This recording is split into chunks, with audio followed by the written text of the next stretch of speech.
Kemudian perkara yang mesti ada dalam hubungannya dengan urusan ibadah itu ada 3 pokok.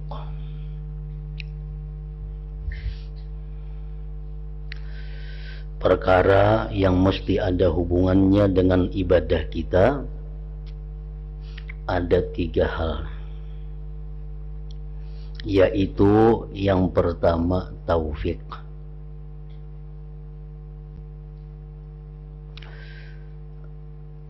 Dikaruniai kemudahan dan diberi kekuatan yang khusus bagi orang-orang yang bertakwa.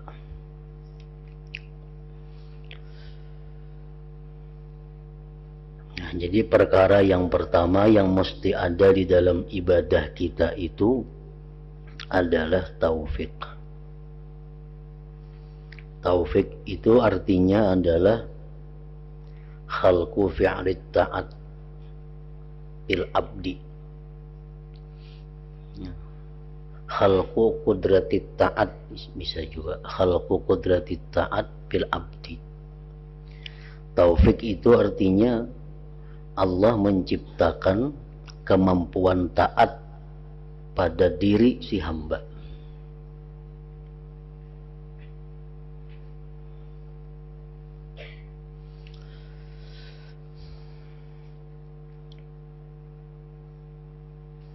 Karena bagaimanapun kita mempunyai ilmu, bagaimanapun kita dibimbing, bagaimanapun kita diberi hidayah oleh Allah, kalau kada disertai dengan taufiknya, maka kita kada akan mampu melaksanakan satu ibadah pun. Nah, banyak orang yang berilmu, banyak orang yang sudah diberi hidayah oleh Allah, tapi kadang mendapatkan taufik ini, maka ilmunya kadang akan bisa diamalkannya. Hidayahnya hanya sekedar hidayah. Nah, kita mengetahui bahwa bersedekah itu adalah perbuatan mulia. Kita mengetahui bahwa sembahyang tahajud itu perbuatan yang sangat utama. Kita tahu itu. Kita diberi petunjuk oleh Allah bahwa sembahyang tahajud adalah sembahyang yang sangat besar fadilah keutamaannya. Semua orang tahu itu. Hampir-hampir dikatakan setiap orang beriman tahu keutamaan sembahyang tahajud. Tetapi kada semua mereka itu bisa melaksanakannya. Kenapa? Sebabnya karena belum ada taufik Allah. Nah, jadi kita bukan hanya minta kepada Allah petunjuk, tetapi hendaknya kita minta juga kepada Allah diberi taufik itu. Misalnya kita berdoa, Allahumma hdini wa waffiqni li ta'atik. Allahumma hdini, ya Allah berikan aku hidayah, berikan aku petunjuk. Wa waffiqni, disertai beri taufik aku untuk taat kepada Engkau. Waffiqni li ta'atik. Bila sudah hidayah ada, taufiknya ada, ibadah apapun kita mampu melaksanakannya. Jadi hidayah itu laksana rambu-rambu. Rambu-rambu itu laksana hidayah. Panah ke sini ke pasar, panah ke sebelah kiri ke Banjarmasin, panah nang Taros ke Amuntai umpamanya. Nah, itu hidayah. Kita melihat, oh, hendak ke Amuntai Taros, hendak ke pasar belok kanan, hendak ke Banjar belok kiri. Itu adalah hidayah. Cuma kemana kita belok, kemana kita berjalan, itu diperlukan taufik Allah. Kalau ada taufiknya, hanya sekadar tahu, oh, tuh ke pasar, ke Amuntai, ke Banjar. Nah, jadi taufik ini sangat perlu kita minta kepada Allah. Allahumma hdini wa waffiqni li ta'atika. Dalam sujud terakhir sembahyang fardu itu hendaknya kita minta. Tonton kita tasbih subhana rabbiyal a'la wa bihamdi, subhana rabbiyal a'la wa bihamdi, subhana rabbiyal a'la wa bihamdi, Allahumma hdini wa waffiqni li ta'atika. Ya Allah, berikan hidayah aku dan sertai taufik untuk taat kepada Engkau.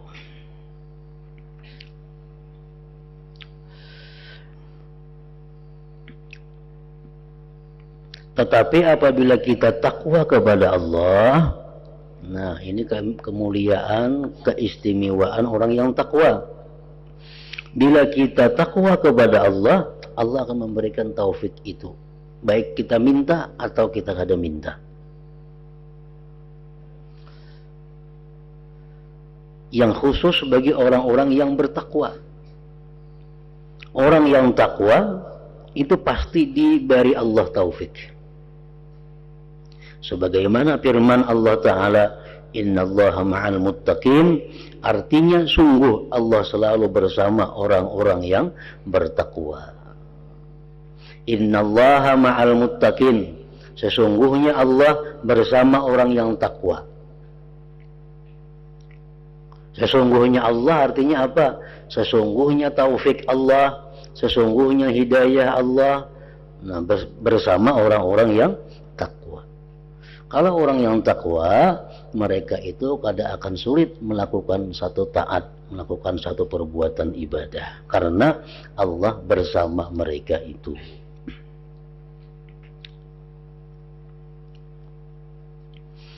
Nah, pertama yang berhubungan dengan urusan ibadah, taufik yang perlu. Untuk mendapatkan taufik dari Allah, syaratnya adalah takwa.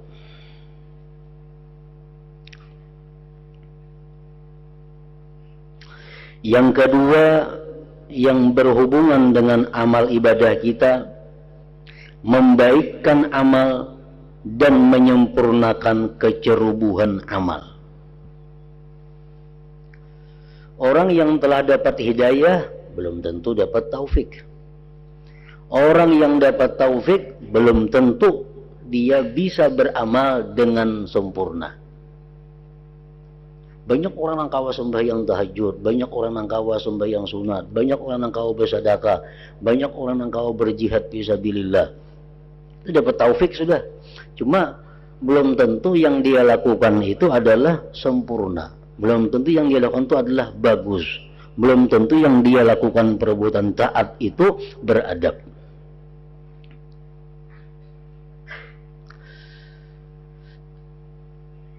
Nah, bagaimana caranya supaya amal ibadah kita itu mudah dilaksanakan? Taufik Allah diperlukan. Bagaimana amal ibadah kita itu supaya kualitasnya bagus, perilakunya bagus? Nah, itu pun diperlukan takwa kepada Allah, yang juga khusus bagi orang-orang yang bertakwa. Artinya sebagaimana kita jelaskan pada minggu-minggu dahulu, bahwa membaguskan amal itu kalau kita berusaha tanpa ada pertolongan dari Allah, paling-paling kita bagus amal itu sekali dua kali, imbah itu bebulik pulang kayak asal. Kita sembahyang asal sembahyang, mengangkat tangan takbirnya barang haja, rukuknya barang haja, sujudnya barang haja, bacaannya barang haja, asal sah aja kita mengambil. Nah, lalu kita belajar adab sembahyang. Oh, sekalinya mengangkat takbir itu macam ini nang disukai Allah, rukuk macam ini nang disukai Allah, sujud nang macam ini disukai Allah. Itu ngarannya membaguskan amal. Nah, membaguskan amal ini, kalau kita hanya berlatih, paling-paling kita baik sekali dua kali, selanjutnya berbulik pulang kayak dahulu. Tetapi kalau kita menjadi orang yang takwa kepada Allah, Allah yang akan mengatur amal kita. Allah yang akan membaguskan gerak-gerik amal kita. Sebagaimana firman Allah Ta'ala, yuslih lakum a'malakum, artinya dan Allah membaikkan amal-amal kalian. Jadi kalau kita takwa kepada Allah, secara otomatis Allah akan mengatur amal ibadah kita agar sempurna.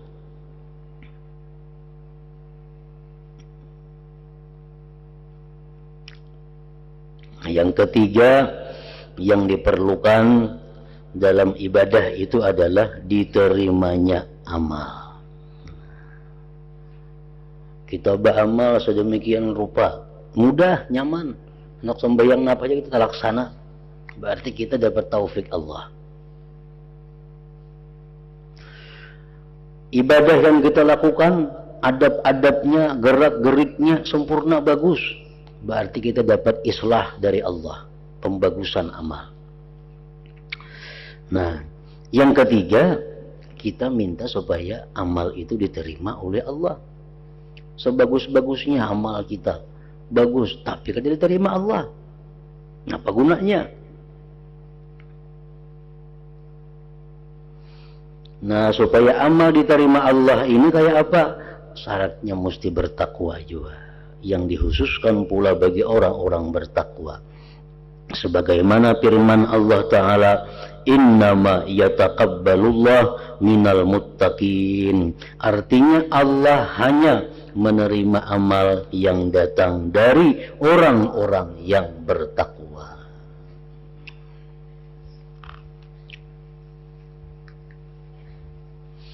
Putaran ibadah itu berada pada tiga hal ini. Pertama kali ada taufik dari Allah agar engkau mudah dan ringan melakukan ibadah. Yang kedua, lalu mengatur baiknya amal karena adanya kecerobohan hingga ibadah dapat sempurna. Kemudian ibadah diterima sesudah sempurna. Tiga hal itu akan diberikan Allah apabila kita bertakwa kepadanya.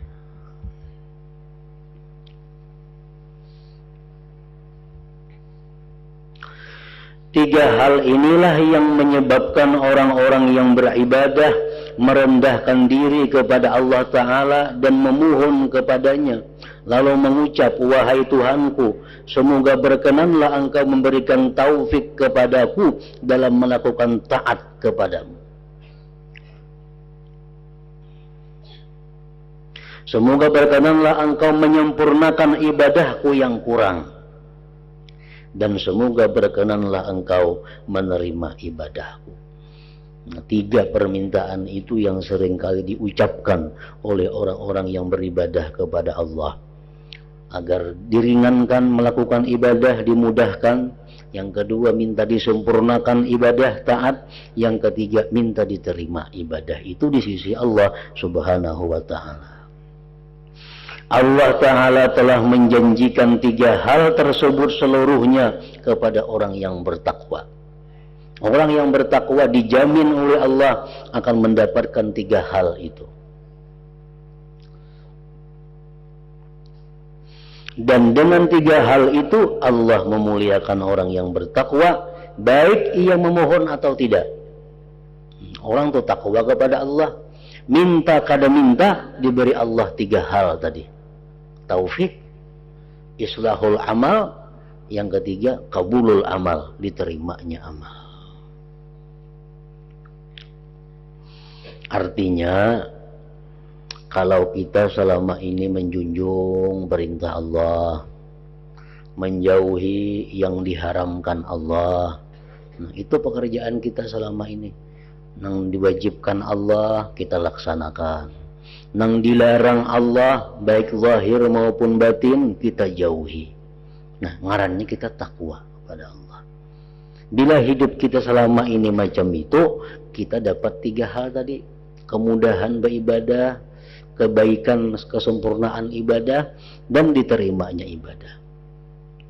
Tapi bila kita selama ini banyak melanggar hukum Allah, selama ini kita banyak melalaikan kewajiban yang diwajibkan Allah kepada kita, tentu kita sulit untuk mendapat taufik, sulit membaguskan ibadah, dan sulit untuk bisa diterima oleh Allah Subhanahu wa ta'ala. Oleh karena itu para ulama seringkali mengingatkan, mengatakan bahwa setiap perbuatan ibadah yang mana engkau berat melaksanakannya, itu tak ada lain karena dosa kamu yang membebani kamu. Tidak ada ibadah yang sulit kita lakukan, melainkan sebabnya kita ada dosa yang membebani kita, sehingga kita sulit, malas untuk melakukan ibadah itu.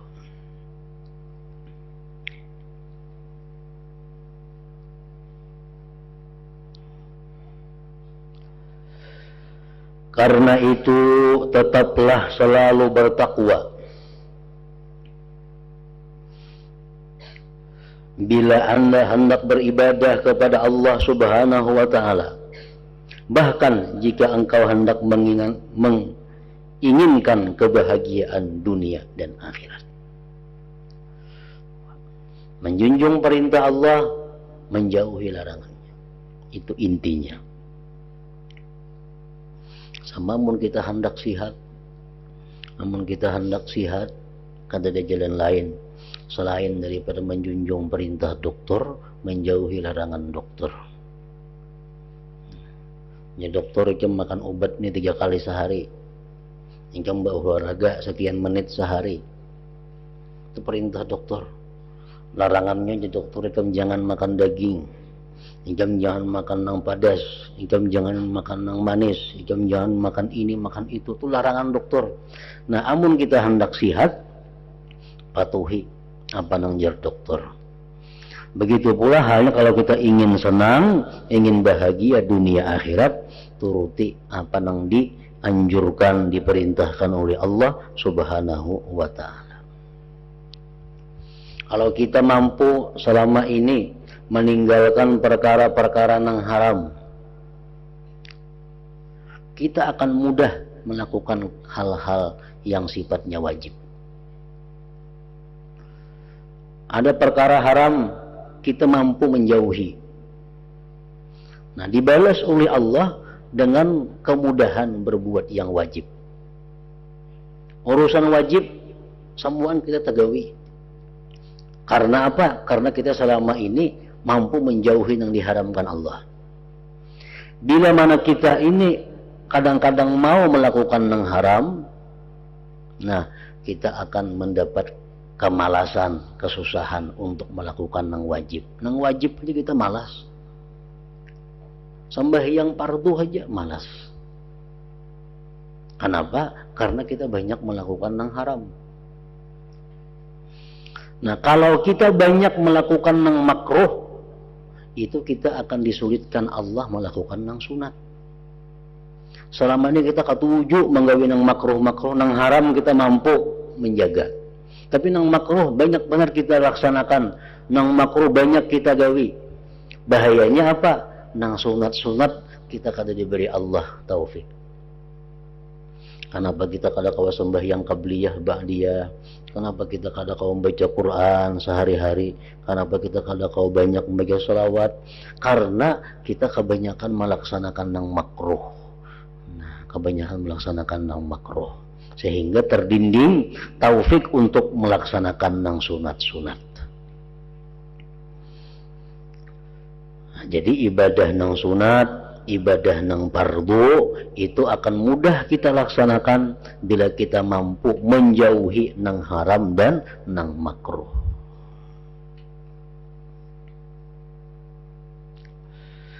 Karena itu tetaplah selalu bertakwa bila engkau hendak beribadah kepada Allah Subhanahu wa ta'ala. Hendak beribadah, ya semalam hendak beribadah napa? Kita mesti tobat istighfar kepada Allah supaya dosa-dosa terhapus. Yang kedua, kita hendak beribadah itu kita kuatkan niat kita di dalam hati bahwa kita akan menjunjung segala perintah Allah dan menjauhi yang dilarang Allah. Berarti niat takwa ada dalam hati kita.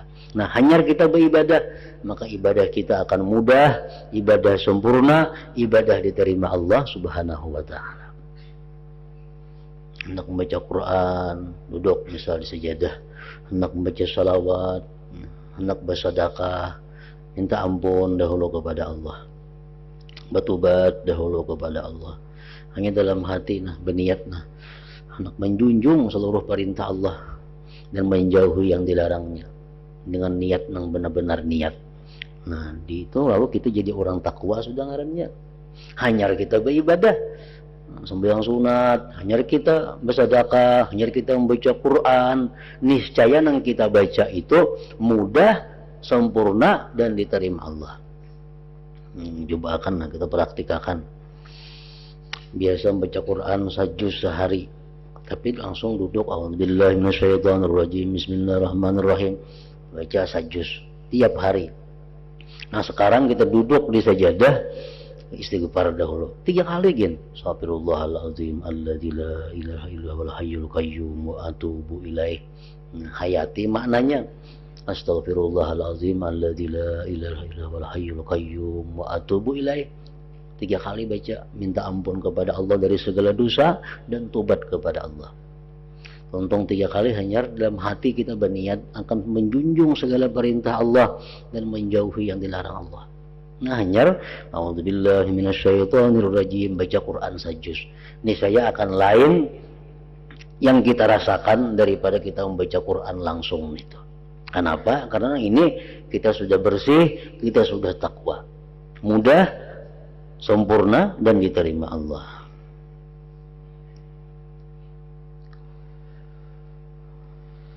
Benar sekali orang yang berkata manittaqallaha fadzaka allazi siqa ilaihil matjarur rabihu. Artinya, barang siapa bertakwa kepada Allah, maka orang itulah yang menerima dengan yang menguntungkan. Sementara itu sebagian ulama menulis bait syair berikut, la yatba'ul mar'a ila qabrihi ghairu tuqa wal amalus salih. Tidak ada yang mengikuti seorang ke kuburnya kecuali ketakwaan dan amal saleh. Kalau jangan 4 ke dalam kubur. Ulama lain berkata, man arafallaha falam tugnihi ma'rifatullah fadzaka syaqiyyu. Ma yasna'ul 'abdu bi'izzil ghina wal 'izzu kullu 'izzi lil muttaqi. Ma darradat ta'ati ma nalahu fi ta'atillahi wa ma dzalaqi. Barang siapa mengenal Allah, lalu pengenalannya kepada Allah itu tidak memuaskannya, maka orang itu adalah orang yang celaka, rugi. Ini nih menuntut ilmu, belajar agama. Sekian tahun ini belajar agama, sehingga dia bisa mengenal Allah. Sifat Tuhan sekian yang wajib, sifat Tuhan sekian yang mustahil, sekian yang harus. Dia mengenal nama-nama Allah. Tapi dia kadang merasa beruntung. Dia kadang merasa beruntung. Sekian puluh tahun menuntut ilmu kadang merasa beruntung. Nah, itu orang yang celaka. Itu orang yang rugi. Apalagi menyesal. Ya, hanya aku bahari kadang mengaji, berdagang, sugih aku. Ini aku mengaji bahari, jadi fakir, hidup miskin. Kawanannya berusaha, sugih. Saya aku kawanku sekolah jadi pegawai negeri. Aku bahari ke sekolah mengaji agama, pas kada jadi napa-napa, menyesal. Nah, itu lebih celaka lagi. Orang yang diberi Allah ma'rifat, orang yang diberi Allah pengetahuan ilmu agama, lalu merasa kada puas dengan pemberian Allah itu orang yang celaka. Mestinya merasa paling beruntung. Mestinya merasa paling beruntung. Paling untung sudah aku menuntut ilmu. Yang lain berusaha, yang lain sekolah tinggi. Aku yang paling untung. Karena aku bisa ma'rifat mengenali Allah Ta'ala. Nah, itu mestinya. Apakah yang hendak diperbuat hamba dengan mulianya kekayaan? Sedangkan paling sempurna kemuliaan hanyalah bagi orang yang bertakwa. Tidaklah membuat mudarat orang yang taat kepada Allah apa yang didapatnya selama taat kepada Allah dan apa yang ditemukannya.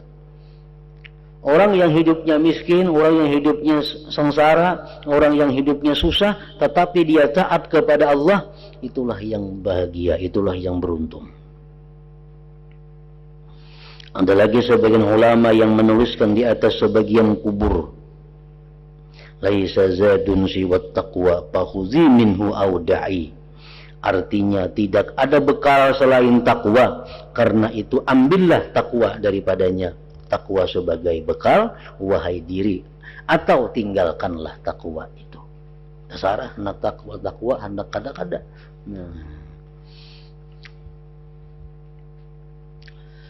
Selanjutnya renungkanlah satu masalah pokok, yaitu cobalah bayangkan andai kata engkau telah berpayah-payah selama hidup melakukan ibadah, memerangi nafsu dan syaitan, serta mengalami kesulitan hingga bisa menghasilkan apa yang engkau dambakan. Bukankah yang terpenting bagi engkau adalah diterimanya ibadah engkau? Kita beribadah tiap hari, menahan nafsu, menahan syahwat, untuk meluruskan ibadah. Guring kita ariti, makan kita ariti, kenikmatan-kenikmatan kita tahani, supaya ibadah kita lulus, supaya ibadah kita ini bisa. Nah, bukankah yang terpenting bagi engkau adalah diterimanya ibadah engkau? Yang penting lagi adalah diterima ibadah itu. Padahal engkau telah mengetahui bahwa Allah Ta'ala berfirman, innama yataqabbalullah minal muttaqin. Artinya Allah hanya menerima amal yang datang dari orang-orang yang bertakwa. Jadi semua persoalan ibadah itu kembali kepada takwa.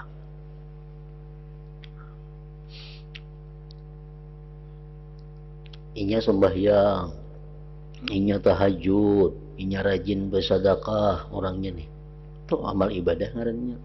Tapi inya menggawi lawan riba, inya nih menggawi riba, berarti kada takwa ngarannya. Ibadah yang diperbuat hari-hari itu bang, sembahyang malam, menuntut ilmu, kada diterima Allah, kada diterima Allah. Karena Allah membatasi dengan kalimat innama, hanya saja Allah menerima orang yang takwa. Ianya pak ibadah, banyak membahyang, membaca salawat banyak, membaca Quran, tapi ketujuh berzina. Terima Allah lah sembahyang ibadah ini, kada diterima Allah, karena inya kada orang takwa.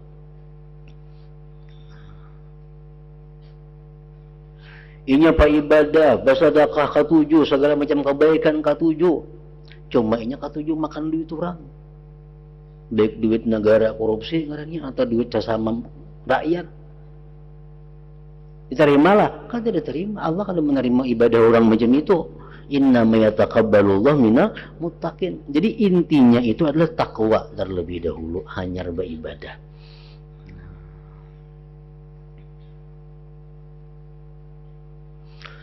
Itulah sebabnya diriwayatkan dari Aisyah radhiyallahu anha, beliau berkata, tidak ada sesuatu pun di dunia yang membuat heran Rasulullah sallallahu alaihi wasallam, dan tidak ada seorang pun yang membuat beliau kagum kecuali orang yang bertakwa.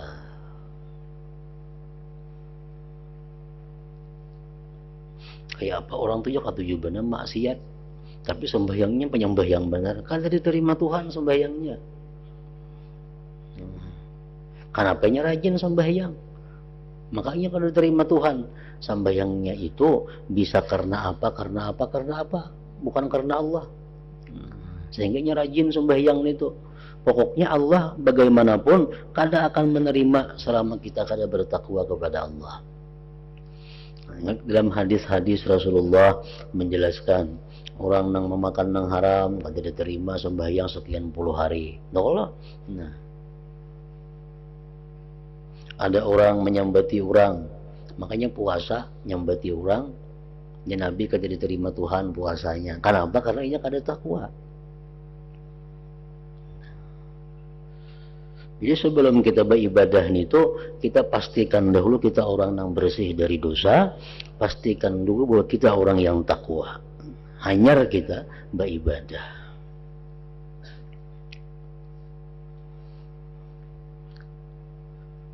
Malaikat mencatat amal ibadah kita. Dalam hadis disebutkan itu, mencatatnya kita berselawat hari ini 1000, kita berzikir hari ini 1000, kita menuntut ilmu hari ini 8 biji kitab, kita mutalaah hari ini sekian jam, kita macam-macam kebaikan ditulis oleh malaikat, dibawa naik oleh malaikat. Itu kan hadis mengatakan dibawa naik sampai di langit pertama, sudah ditolak oleh penjaga langit pertama. Oh, amalnya kada kau masuk, belikan. Kenapa ya malaikatnya selawat sing banyakan lah, zikir sing banyakan. Nang ba amalnya orangnya ketujuh menggibah orang. Nah, nang ba amalnya ketujuh menggibah orang. Berartinya kada takwa ngarannya. Ke langit pertamanya sudah kada sampai, apalagi sampai ke hadirat Allah Subhanahu wa taala.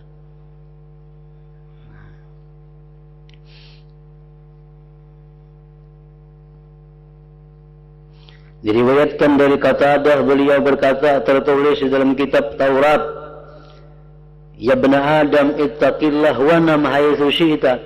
Artinya, hai anak keturunan Adam, bertakwalah kepada Allah dan tidurlah ulihmu sekahendakmu. Ayo kada usah membaca salawat, kada usah membaca Quran, kada usah tahajud, kada usah apa. Asal takwa, guring lagi. Nah, artinya selama ini nang wajib dilaksanakan, nang haram dijauhi, ayo guring lagi. Artinya apa? Ketimbang banyak beribadah nang sunat, tapi nang haram digawi, kada seimbang, banyak ruginya. Hai anak keturunan Adam, bertakwalah kepada Allah dan tidurlah ulihmu sekahendakmu.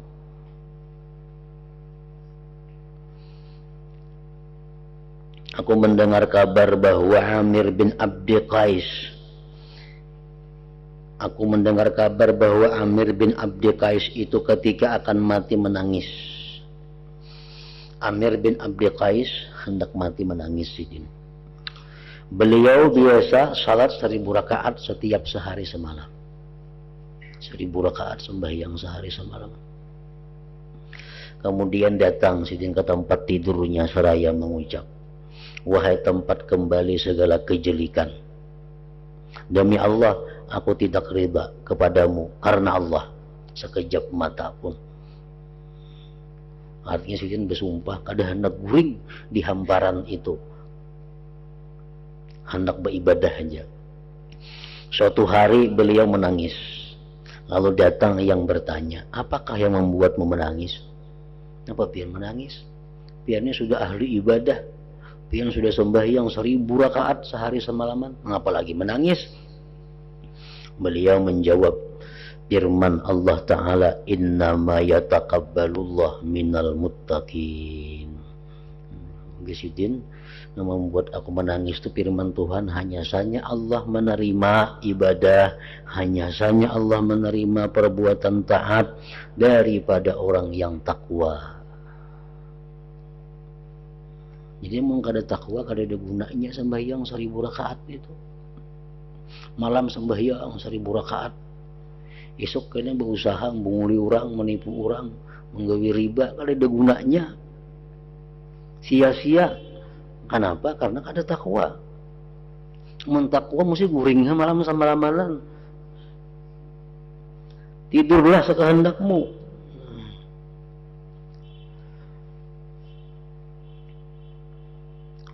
Seterusnya renungkanlah pula satu faedah lain yang menjadi pokok segala masalah pokok, yaitu apa yang diriwayatkan bahwa sebagian ulama yang saleh meminta kepada gurunya, berilah aku wasiat dengan sesuatu wasiat.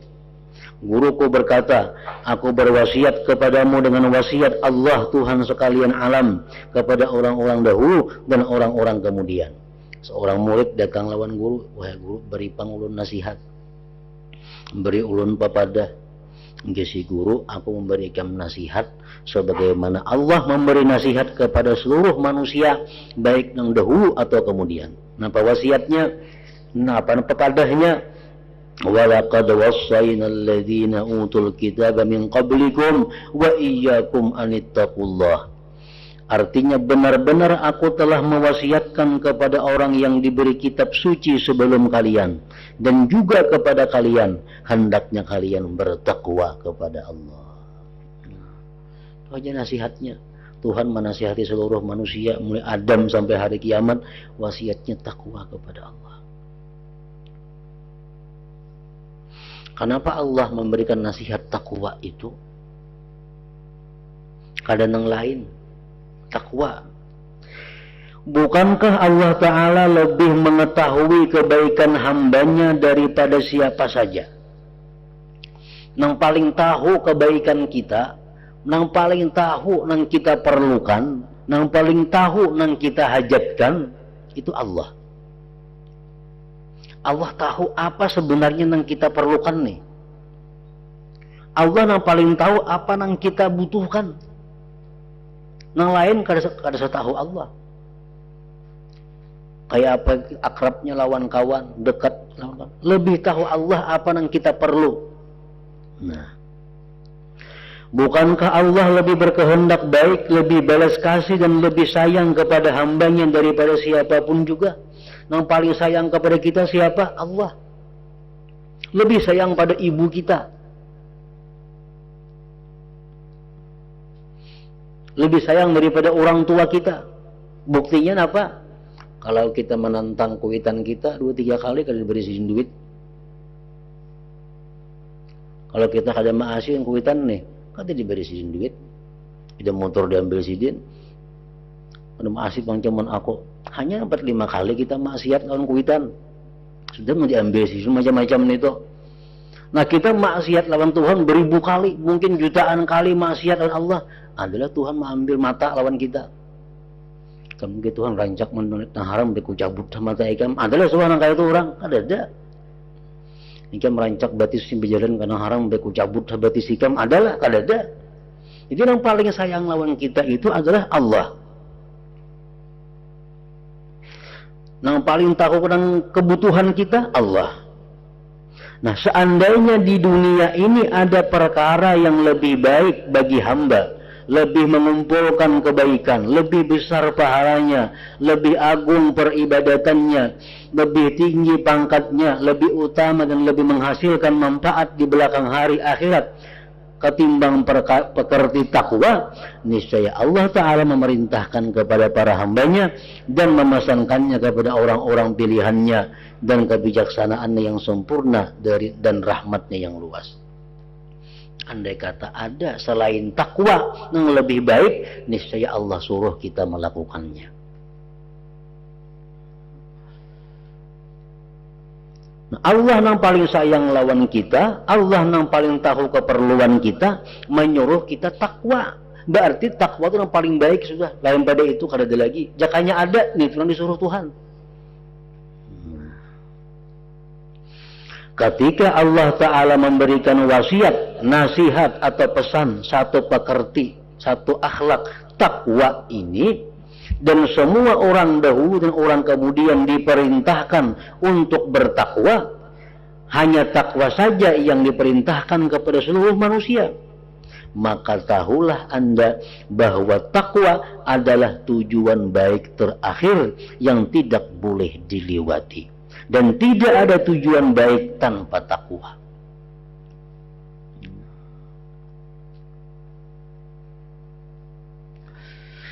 Allah benar-benar telah mengumpulkan semua kebaikan dan petunjuk benar, peringatan, pengajaran, dan pembersihan diri dalam satu wasiat ini sebagai kepatutan hikmah dan rahmatnya.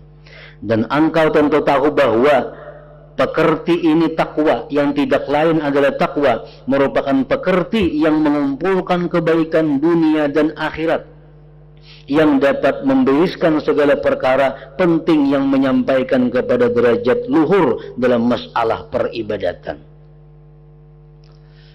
Kebahagiaan dunia, kebahagiaan akhirat, takwa. Orang banyak berisi hutang, ada kau bayar kayak apa caranya? Takwa, kau bayar hutang. Orang hidupnya gelisah, hidupnya rasa kada nyaman, takwa kepada Allah, tenang. Orang kada pahapalan, kada pemahaman, takwa, diberi Allah ilmu. Apalagi benar sekali perkataan seorang yang membuat syair, ala innamat taqwa hiya al-izzu wal karam wa hubbuka lid-dunya huwa dhullu wal adam wa laysa ala habbin taqiyyin naqisatun idza sahahat taqwa wa in haka aw hajam. Ingatlah, takwa adalah suatu keagungan dan kemuliaan. Cintamu kepada dunia adalah hina dan fakir. Tidak ada kekurangan pada hamba yang bertakwa apabila ia membenarkan ketakwaannya. Asa bujur-bujur takwa tapinya. Meskipun ia menjadi tukang tenun atau membakam. Apa yang kuterangkan di atas merupakan patukan yang sudah tidak lagi bisa ditambah. Dan cukuplah bagi orang yang melihat penerangan, mau mengambil petunjuk, mau mengamalkannya, dan menganggap cukup.